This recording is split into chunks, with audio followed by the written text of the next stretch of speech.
the older generation, they feel like Ghana isn't meant for the young, especially the young diasporans.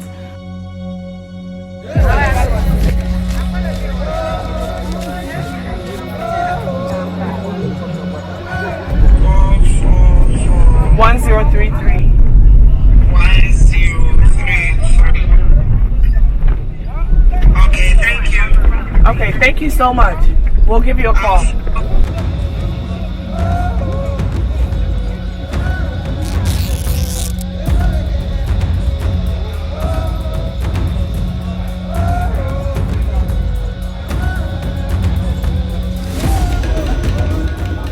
You can't come to Ghana and say you won't learn the language or you won't adapt to the people and the culture. So you definitely have to just accent switch real quick. Oh, auntie, I just saying, oh, me who watch it? Oh, mommy fish living, oh, fish they're saying, you know, and then you just go back and forth. And just vibe, you know, with and them. you just vibe with them. And these are people that have been doing it for so long. I'm always excited when I hear that a diasporan has moved to Ghana and set up something. And today I'm in Medina, and a young lady who's only 27 years old has moved from Atlanta and set up a cold store. Yes, a cold store right here in Medina. And this is someone who's a business administrator, was working for a big firm in the US and decided, I'm giving it all up. I'm coming to set up something in Ghana. She started doing shito, she started doing fufu, and now she has a cold store. I want to hear her journey, her story, why she moved, and why it's important for you to come as well.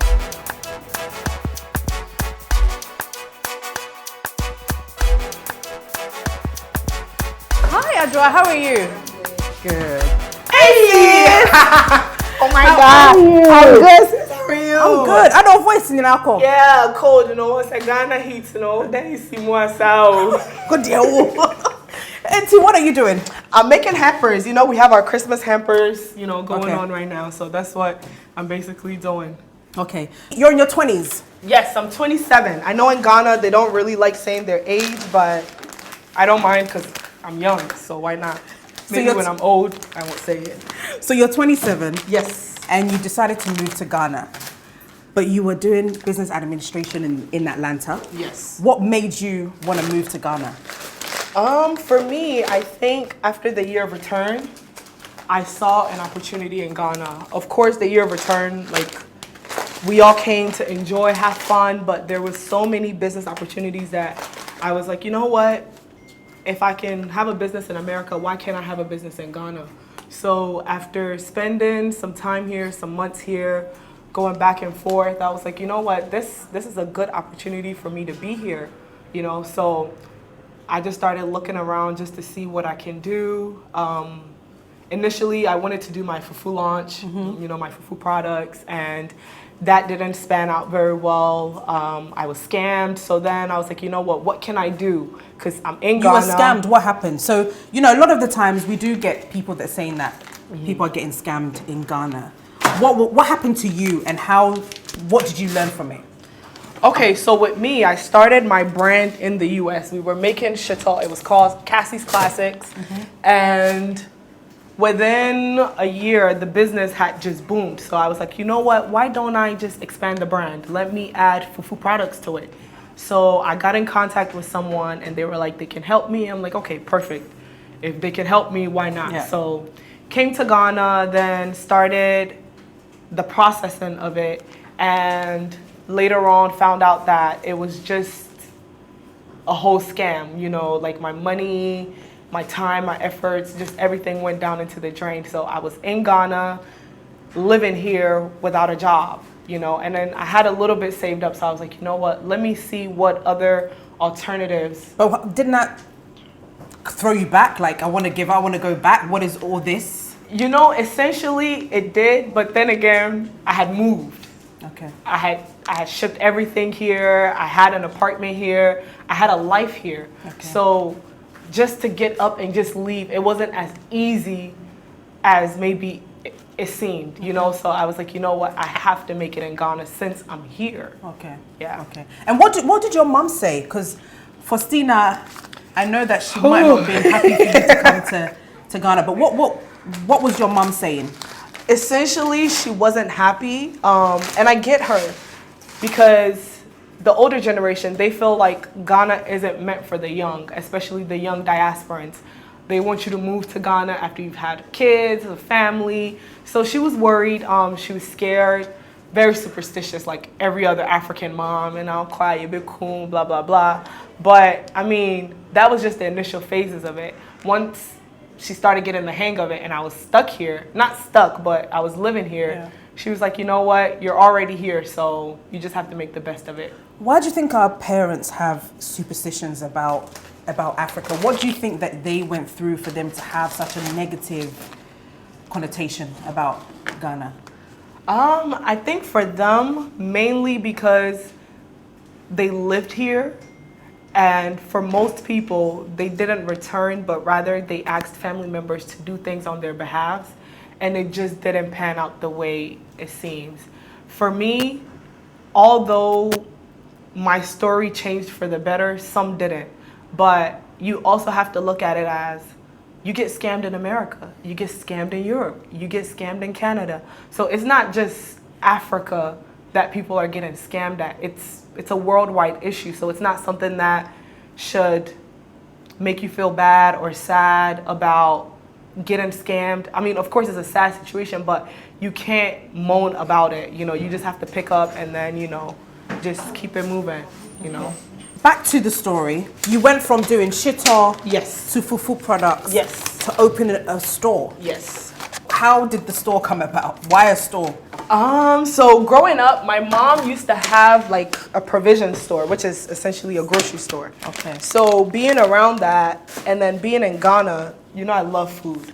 I love everything about food. So I was like, you know what, let me do an American grocery store because I found it very challenging to get the things that I eat on a daily basis, like cereal, you know, cornbread, just those little items that you might not get here. So I was like, okay, I think I'm gonna look into it. So I started with the American products, and I was like, you know what?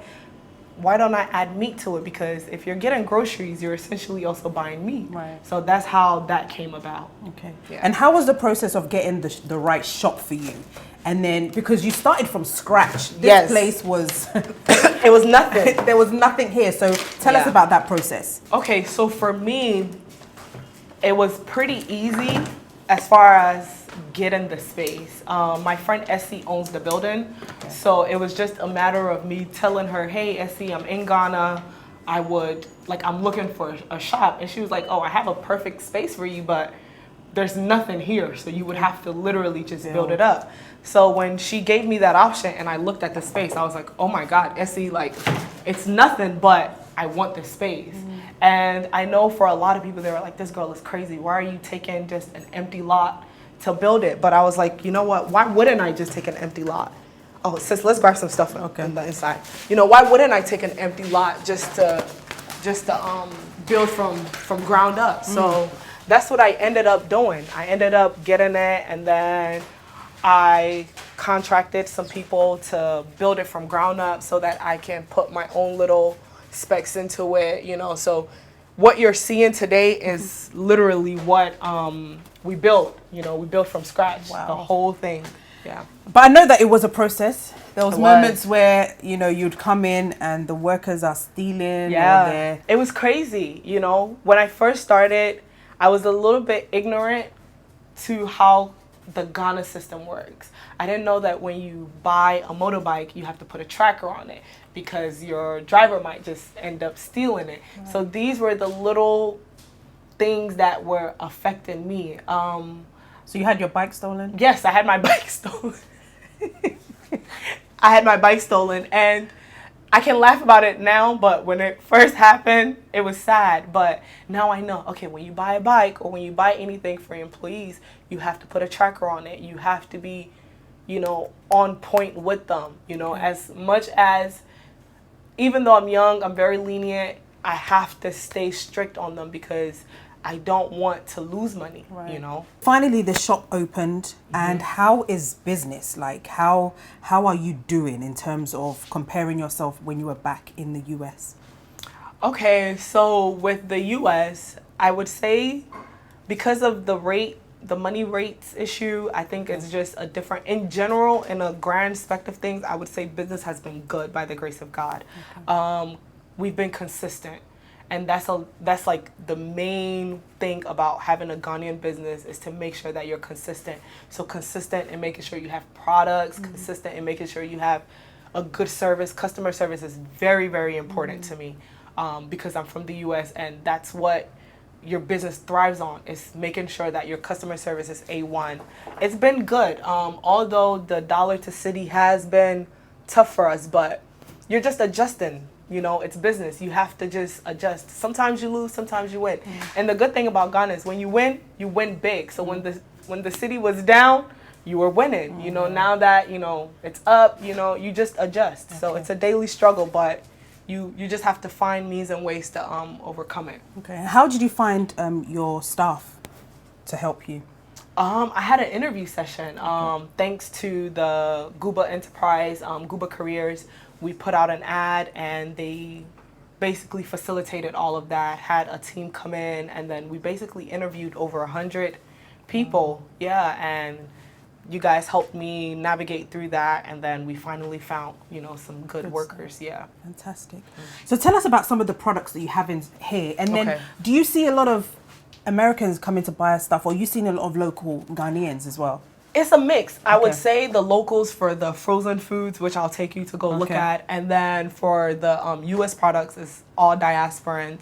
People from UK, US, Canada, you know, they come in. We have the cereals, the spaghetti, the sauces. This is probably one of my favorite barbecue sauce. It's honey barbecue, so you eat it with chicken. And then this is ranch. So ranch goes on salads. In Ghana, they usually use salad mayo. Cream. Yeah, like they use mayo and stuff, but these are like salads. We have like snacks. We have pancakes, flour. We have all the U.S. spices. U.S. spices. We have rice. We have oil. We have juices. We have ketchup, Alfredo sauce, corned beef, just all types of things. Okay. Tell us about importing the products here. Okay. What the process is like. How much are you paying? Like, is it expensive to be importing some of the products here? It is very expensive. I think in recent times it's probably doubled up. Yeah, it's doubled up because of the rates. But how I get my things is I usually go to the U.S. and then I do my containers and then I ship and box everything myself. And then when I come to Ghana, I work with the clearing agent and then we clear it. For a lot of people that don't want to go through that hassle, they can just do door to door. But door to door essentially doesn't help your business because they also have to make a profit off of it. So yeah, that's how we go about it. Yeah. And would you recommend Ghana to somebody who's 25, 26, who has a business plan of what they want to do in Ghana? What would your advice be to them? I would definitely recommend Ghana. It's been a learning experience, but it's been a good learning experience. With the U.S., I was very, very comfortable with how I lived and how I just went about my daily chores. I would say I was a bit lazy in America than I am in Ghana. In Ghana, I wake up at 6. You can't be lazy in Ghana. Right. By the time you wake up, the day is almost over. I wake up early. I get things done. Everything in Ghana is very, very strategic. But in the U.S., you're more laid back. You're more relaxed. Ghana's good for, you know, young adults to basically get a great structure and a backbone, especially if you haven't been independent. You know, it's a learning curve. You know, there's always something wrong. But with Ghana, there's always solutions to those problems. So that's one thing that I would say. Yeah, you definitely can't be lazy because I know that you wake up at 6, not even 6, 4 in the morning. Yeah, 4. To go to the fish harbour. Tell us about the fish harbour and how you get your fish. So my day starts off at 5 a.m. and then I set off. I go to the harbour. We usually like to get our fish from the locals. So the lakes, I don't like the farm fishes because it doesn't taste as good as the locals do. So we get all our produce from different sources. As you can see here, this is fresh fish that we got yesterday. So we wash and clean them and then we neatly bag them so that when you come in, it's already weighed 1 kilo. If you want it in boxes, we can also get that for you. But it's, you know, you won't spend more than 5 minutes just getting it because it's already cleaned, washed, and then Ready to bagged. go. Yeah, just ready to go. And we do that for all our, this is tilapia. We do that for all our fishes, beef, goat, cow. This is goat. Yeah, Okay. so everything is already pre-bagged. And you get all of that in the market. Yeah, we get all of that. You must be strong to do that because you know Ghana markets and how and especially your accent. What do? Do you switch to Chi or? Yeah. When I get there, I speak Tree. A lot of the times, I do speak Tree, or if I do have to speak English, I try to tone it down. Okay. But I'm now a familiar face, so they don't try to, like, you know, get one on me because they know that I'm always there, and then they know that I have a shop. So when I go, I mingle with them, you know, because when you're in Rome, you have to do as the Romans do. You can't come to Ghana and say you won't learn the language or you won't adapt to the people and the culture. So you definitely have to just accent switch real quick. Oh, auntie, I just saying, oh, me who watch it? Oh, mommy fish live the old fish there saying, you know, and then you just go back and forth. And just vibe with them. And you just vibe with them. And these are people that have been doing it for so long. That's true. And when you sit down and you hear their stories and you talk to them, I get so much inspiration from it because they're older, of course, but they have so much knowledge, especially in this cold store business. Do you think that in the beginning they'll hiking up the prices when you first started? Okay, so for the locals, yes. For the business owners that, like, you know, sell in bulk, it's just a universal price. But for them, they were like, oh, who's this American girl, you know? And it's, when I started, I didn't tell them that I was buying it for a shop because when they know you're buying it for a shop, you get a different price. Okay. Because they know you're gonna make profit off it. So I would go just like, oh, I'm just buying just to, you know, just to eat. But it's like, who's buying 80 kilos of fish, you know, just to eat? So that's, but after a while, I'm like, oh, auntie, me want shop. Oh, what shop? I went here. I'm like, oh, Medina, you know. And then, you know, we just vibe, and then they're like, okay. So now we even have a fish lady. Her name is Beauty. She'll call, oh, madam, me want fish, oh, babe, jibi. And then I'll tell her, like, oh, yeah, me pese, jebima me ma beje, you know. So just building relationships here is very, very key. Definitely. Do you think that being able to speak Chi has really helped you? Yes, and I'm trying to learn as many Ghanaian languages as I can. I want to start speaking Ga, a little bit of Hausa, just to, you know, diversify myself, because when you're somewhere you can speak the language, they can relate to you more. Right. You know, being able to speak Tree has been probably one of the biggest blessings for me, living in Ghana and then adjusting here. You know, it's been good. But did you, because you were born in Ghana and then sent to America when you were 7? 7, yeah. When you came back, did you have any like memories that you remembered or? I did, because I could remember where my mom's shop was, which is close by the Guba head office. Okay. Yeah, and then I remembered that bit, and then I remember where my school was because I used to have to walk. Okay. But for some reason, the roads in my mind just looked so big, and then when I got here, I was like, was this the road that I was so scared to cross? Like, small roads. Yeah, it was very, very small. But in my imagination, before I got to Ghana, I was like, oh my God, I used to have to cross this big road. And then when I got here, I'm like, oh, it's not as big as, you know, as I imagined. Are you thankful to your mum for the way she raised you in terms of, one, instilling, you know, your Ghanaianness in you and continuing to speak Twi with you? And the fact that you actually named the shop after your mum means that she had an impact on you. Of course. My mom is probably one of the most hardworking women I know. Always busy, always with a side hustle. You know, my mom would work and then she'll be selling jewelry on the side. She'll be doing this, she'll be cooking, she'll be catering. So just seeing how hard she works definitely motivates me on a daily basis. You know what, if my mom at her age can accomplish so much, I can do better, you know. Yeah. So that's the goal. That's the goal. That is the goal. Do you see yourself here for the long term, Cassie? That's what I want to know. Madam Intiamwa. I don't know, you know. Ghana's good, but I do miss America sometimes. But I do feel like Ghana is home.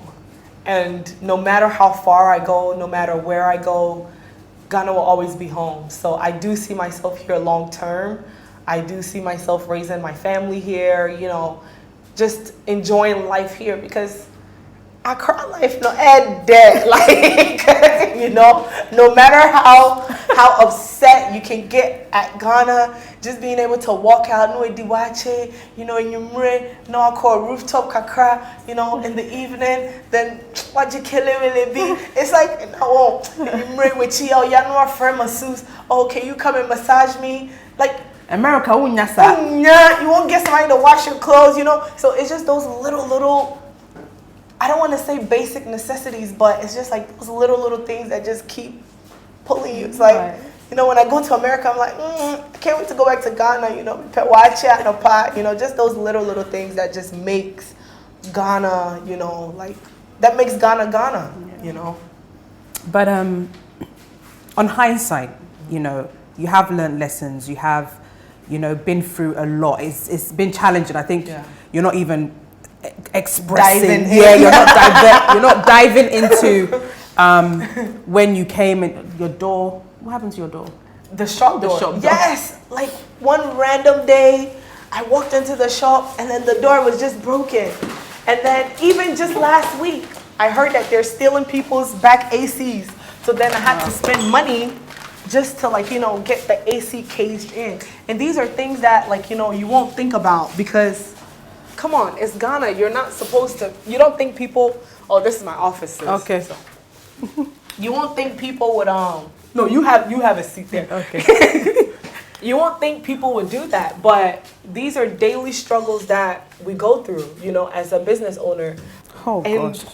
You know, in America, you wouldn't think Those to things. do stuff like that, Yeah. but in Ghana, you just have to take precaution. You know, and that's the main thing, you know. Ghanaians say prevention is better than cure. So it's always key to make sure that you have everything aligned and you're making sure that things don't, you know, you don't spend or lose more money than you need to. Right. Yeah. And how was setting up the actual business, like registration?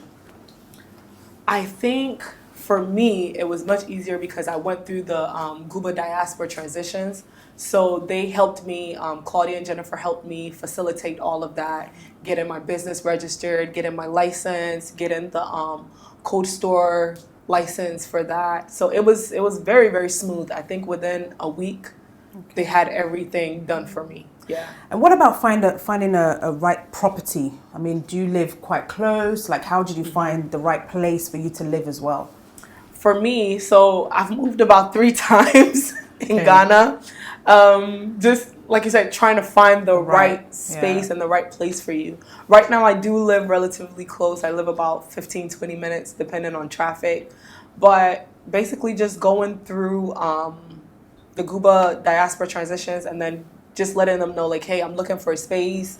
And then they sent me a few things, and then I was like, you know what, let me go check this out. And then that's how I was able to get accommodation whilst I was here.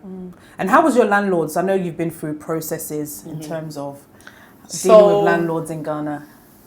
I've moved 3 times. I've been here almost 2 years. Yeah. So my first apartment in North Legon, amazing, loved it. It was just a bit too expensive. Second property, East Legon. I think the issue was I was living in the same compound as my landlord. That's the main. So if you want to live in Ghana, avoid that because parking became an issue. Then they had dogs. I don't really like dogs. Yeah. And when I moved in, the dogs weren't there. Okay. But they later on brought the dogs, you know, so just those little things. Now I love where I live. I love the space. I love the area. Very quiet. Yeah, so I think you just have to try things out. In Ghana, you know, nothing is going to be perfect, 100%. So if you move here for like 6 months and you think everything is supposed to go smooth sailing, it won't. But it does get better as time goes. Awesome. Yeah. But how long do you think you have to be here in order to make things work? To start something or to like just live here in general? To start something. I think to start something, I would say 6 months. Okay. If you have your funds ready, if you're ready to live, finding the space, building momentum. You know, it's not difficult to start a business in Ghana. That's one thing that people fail to realize. Okay. It's harder maintaining it, but it's pretty simple. just True. to open, because there's so many spaces. If you have cash today, you get the space today. It's true. You know, so it's just about maintenance. It's not about getting the place. Yeah. Have you seen a lot of young people like yourself, your friends, family that are moving who are similar age to you? Yes. After COVID, I think a lot of Generation Z just realized that, you know what, I have to do things different. I have to start making plans. A lot of my friends are building or buying properties here. They're starting businesses. They're just doing things that our parents' generation want to wait till they're 50, 60 going, you know. They're very proactive on it. Like, it's all about now for my generation. Yeah. And are they happy? Like, do you think they're happy? Are they content? Do they see development in Ghana? Like, how are they seeing it? I think most people are happy. Those that aren't isn't because of Ghana. Ghana is very stress-free. It's probably the most stress-free place you can ever live as far as finding joy and happiness. You can't get depressed here. I can literally walk out my store and just start laughing because somebody outside would just be doing something silly, you know, and it's like that 24/7. There's so much peace and joy here. I think when people move here, systematic frustrations is what makes them not comfortable or want to live here. That's just what it is. But as far as Ghana being peaceful, everyone is happy. You can go out, you can eat whatever you want to eat, you can go anywhere, you feel free here. You know, you can see a police officer and laugh with them. I don't remember the last time I laughed with a police officer in America, because if I'm getting stopped, it's a serious business. But here, you can see them, be jovial, you know, just... Some of them will even take your number. You know, so you get that one-on-one, you know, person-to-person communication with them. So it makes Ghana fun. Yeah. You know? Definitely. Yeah. And what about age in Ghana? Like, you mentioned at the beginning that Ghanaians don't really... one, say their age, right, and two, whether as a young person maybe you're saying something to an older person, how they take that. How do you think age affects us diasporans and Ghanaians in general? So living here, everyone was like, don't tell people your age, because once they find out how young you are, not necessarily disrespect you, but undermine you. Okay. That's the word, undermine you, and undermine your knowledge. Yes, I may be 27, but I have experiences that you don't have, even as a 40, 50, 60-year-old. Right. So not being taken serious was also a major thing, because they're like, but it's like, they know what they're talking about. You know, I've had a business in America that was very successful. So when I'm giving business advice or I'm telling you how I want my business to go, I do have that knowledge. It might not be in Ghana, but overall. But I don't mind telling people my age, because I feel like there's nothing I can do about it. I can't grow older and I can't get younger. But having to deal with older people, especially within the field that I'm in, you just have to demand that respect. You know, when you walk in and you're handling business, it just has to be business. So if someone purchased something in bulk, and they said that they're gonna pay it next week, and then they don't pay it next week, maybe you might have to get rowdy. You might have to get the police involved because of your age, because they know if it was my mom that was calling them, the conversation would be different, you know? So sometimes you do have to get a little bit raga on them, but it works out perfectly. You just have to know how to balance it. So what are the 5 things that you have learnt in Ghana that has maybe changed your perception or changed you as a person? Being patient. Okay. I think that was my biggest hurdle. I come from a fast-paced city, so everything is just move. And Ghana is very slow, you know. Most people don't understand the sense of urgency here. Oh, I need this done today, like right now. Oh, madam, next week, but no, it needs to be done today. So just having that patience, being relatable, because as a shop owner, you get people from all walks of life, and you have to be relatable. Not everyone is gonna come in and be of a status, you know, so being relatable, being kind. You know, being kind to everyone is also a big thing.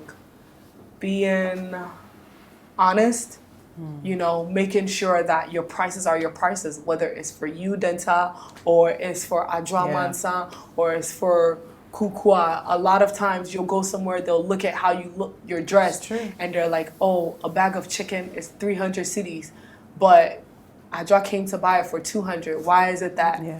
Because it's me, you know. So, and then the last one, I would say being not religious, but having a strong faith in God. You know, I am where I am because of God, and I strongly believe that, because after all the trials and tribulations and all the tears, and Ghana, you'll cry. Even if you're not a crier, you'll cry. Like, Ghana would just make you cry.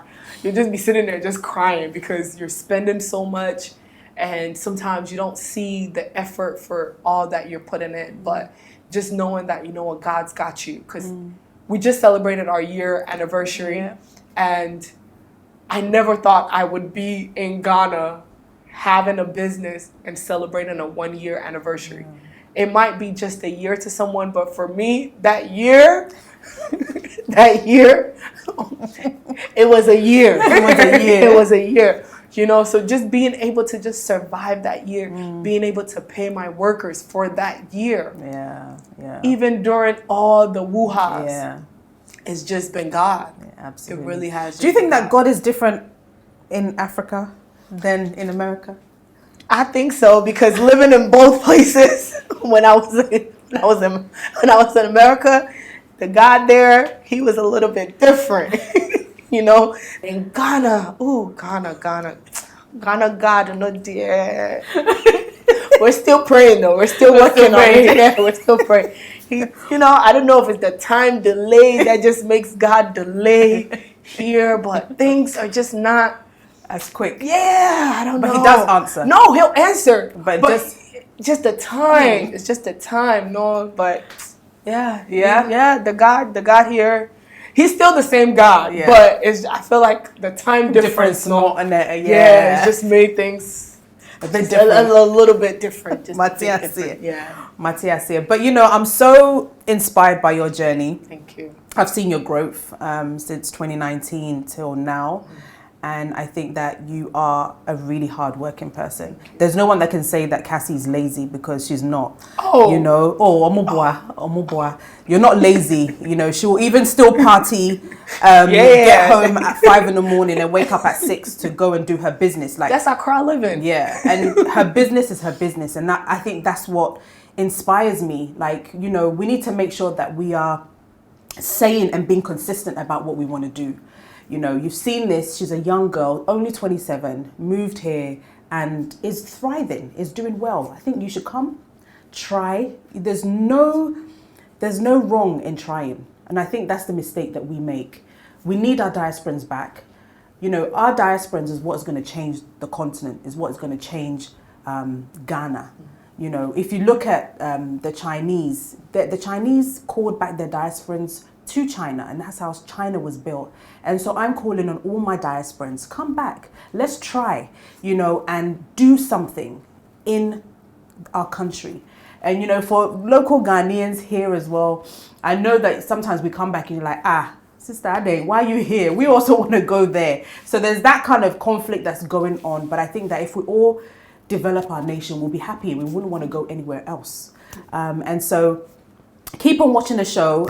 If you do want us to help you with your transition or business or whatever it is, contact the Gooba Diaspora Network and we will definitely help you do that. I hope you've enjoyed the show. Before Cassie goes, 5 things again that you would recommend and tell people before they come to Ghana. I'm just going to say one thing 5 times. Hey, okay. Have money, because Accra is not cheap. Okay. That's all you need. It's just money so that you can be able to live comfortable. Okay. Money so that you can get things done. Okay. Money so you can move around and eat. So just make sure if you're moving here, you're well prepared. Do you think in Ghana you have to pay your way out? You have to look after people? You have to kind of... wouldn't use the word, I don't know, bribe or give them something. You know, the thing is, right, in Ghana, you just have to motivate people. Okay. Yeah. Auntie, if you need this document done, oh, Auntie, there, just take this for lunch.